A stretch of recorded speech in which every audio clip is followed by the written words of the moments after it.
그러므로 너희는 이렇게 기도하라. 평생 동안 언제 어디서나 어떤 상황에서든 주기도로 기도를 시작할 때 하나님이 가장 기뻐하는 기도를 하게 되며 큰 기쁨과 평안과 권능을 얻게 될 것입니다. 첫째, 그리스도인은 기도를 가장 귀중하게 여기는 삶을 살아야 합니다.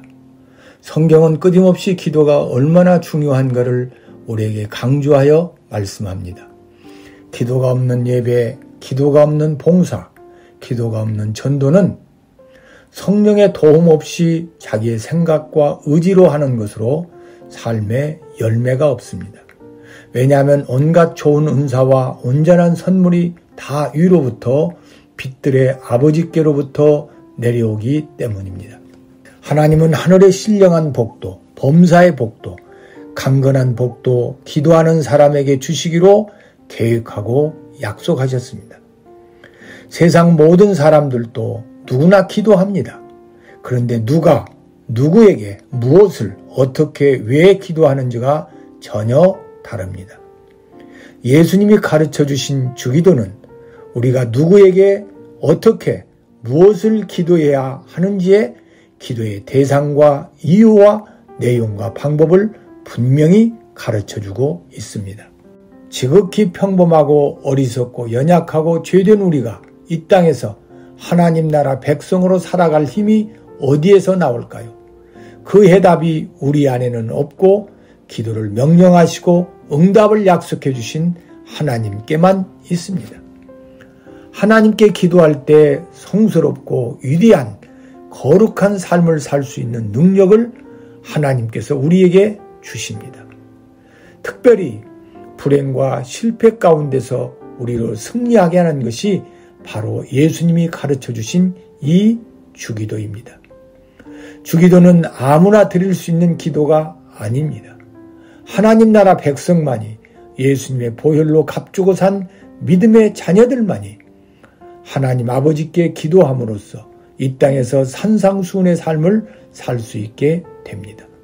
하나님 나라 백성은 주기도문으로 기도하기 시작한 사람들이고 주기도문의 삶을 추구하는 사람들입니다.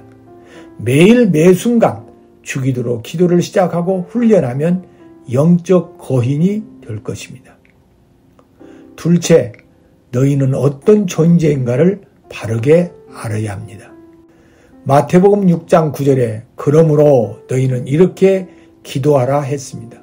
기도할 때 너희가 어떤 존재인가를 분명히 깨닫고 기도하라는 뜻입니다. 너희는 특별한 백성임을 자각하고 이렇게 기도하라는 것입니다. 너희는에 대한 이해가 분명하지 않으면 위선자들처럼 이방 사람들처럼 의식하며 중언부언하게 된다는 것입니다.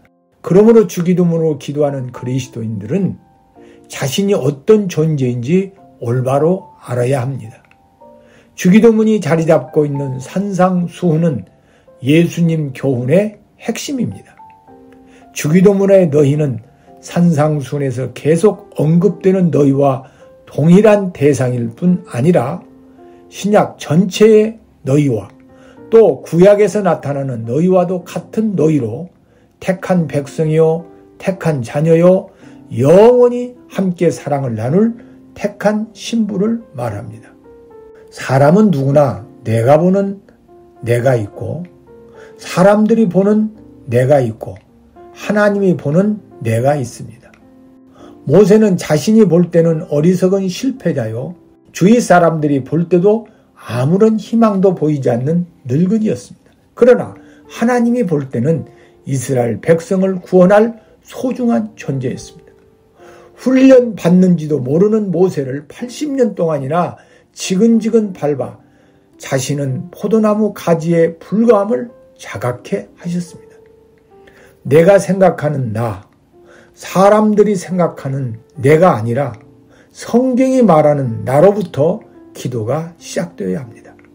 하나님은 성경 66권의 하나님이십니다.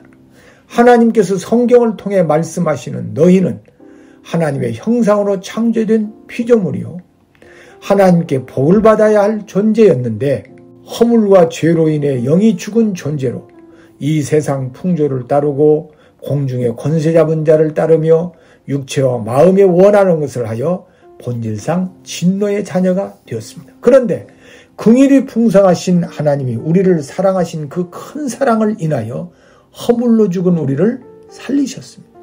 행위나 공로나 자격으로 말미암지 않고 오직 예수님을 구속주로 믿고 주 예수 그리스도로 영접함으로 하나님의 영인 성령님이 임한 존재가 되었습니다. 그러므로 그리스도인인 너희는 성령의 도움 없이는 살 수 없기에 성령 충만을 끊임없이 갈망해야 할 존재입니다.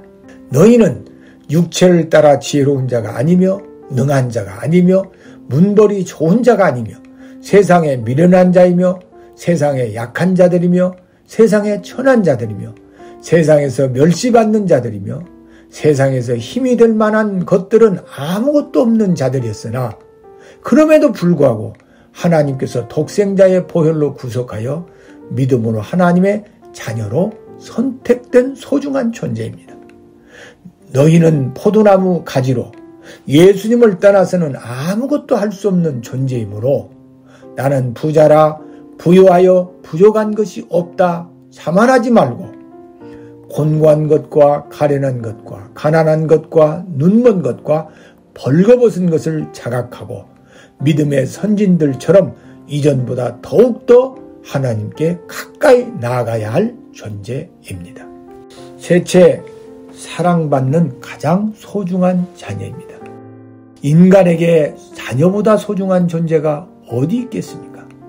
하나님께서도 창조하시고 독생자의 보혈로 대속한 자녀보다 더 소중한 것은 없을 것입니다. 마태복음 6장 9절에서 13절까지 계속 반복해서 하나님과 우리의 관계가 아버지와 자녀의 관계임을 강조하여 말씀하고 있습니다. 기도는 아버지여 하고 부르며 시작합니다. 이는 주님께서 마태복음 6장 5절부터 15절까지 이르는 기도에 대한 교훈의 핵심입니다. 6절에서는 은밀한 중에 계신 내 아버지께 기도하라. 은밀한 중에 보시는 내 아버지께서 갚으시리라고 말씀합니다. 8절에서는 구하기 전에 너에게 있어야 할 것을 하나님 너희 아버지께서 아시느니라고 말씀하십니다. 14절 15절에서도 우리를 용서하시거나 심판하신 분이 바로 우리 아버지라고 말씀합니다. 기도는 아버지여로 시작해서 아버지여로 끝납니다. 우리 기도를 받으시는 분이 우리 아버지이시기에 우리는 그분 안에 담대히 나아가 기도할 수 있습니다. 우리는 기도의 처음부터 끝까지 그분이 우리 아버지시라는 신뢰를 가지고 자녀로서 기도해야 합니다. 기도의 깊이는 그분이 정말 우리 아버지심을 확신하는 데서 절정에 이릅니다. 자기 아들을 아끼지 아니하시고 우리 모든 사람을 위하여 내주시니가 어찌 그 아들과 함께 모든 것을 우리에게 주시지 아니하겠느냐 말씀을 묵상합시다. 그런데 기독교의 가장 아이러니한 사실은 하나님이 우리의 아버지 되심을 오늘날 그리스도인이 너무나 평범하고 의미 없게 받아들인다는 사실입니다. 하나님은 만왕의 왕이시고 우리는 왕자가 되었음을 말씀에 의지하여 믿고 왕자 같은 생각과 마음으로 기도하시기를 축복합니다.